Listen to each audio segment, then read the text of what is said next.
ലബനാനിലെ കൂടുതൽ പ്രദേശവാസികളോട് ഒഴിഞ്ഞു പോകണമെന്നാവശ്യപ്പെട്ട് ഇസ്രായേൽ സേന. സൂർ നഗരം ഒഴിയണമെന്നാണ് ഭീഷണി. ഗസയിലും ലബനാനിലും വൻതോതിൽ ആക്രമണം തുടരുകയാണ് ഇസ്രായേൽ സേന.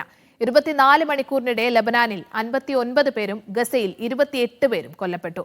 ലബനാനിൽ വെടിനിർത്തൽ നീക്കത്തെ പിന്തുണയ്ക്കുമെന്ന് ഇറാൻ വ്യക്തമാക്കി.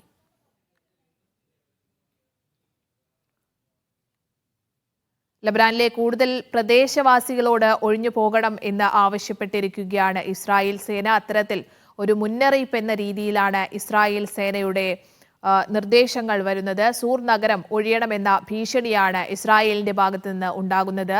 അതേസമയം ഗസയിലും ലബനാനിലും വലിയ രീതിയിലുള്ള ആക്രമണം തന്നെയാണ് ഇസ്രായേൽ അഴിച്ചുവിടുന്നത്. കൂട്ടക്കുരുതി തുടരുകയാണ്.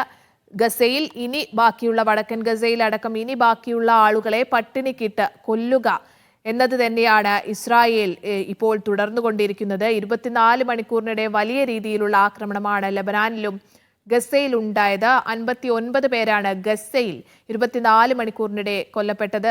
59 പേരാണ് ലബനാനിൽ 24 മണിക്കൂറിനിടെ കൊല്ലപ്പെട്ടത്. ഗസയിൽ 28 പേരും 24 മണിക്കൂറിനിടെ തന്നെ കൊല്ലപ്പെട്ടിട്ടുണ്ട്. ലബനാനിൽ വെടിനിർത്തൽ നീക്കത്തെ പിന്തുണയ്ക്കുമെന്ന് പറഞ്ഞ് ഇറാൻ രംഗത്തെത്തിയിട്ടുണ്ട്.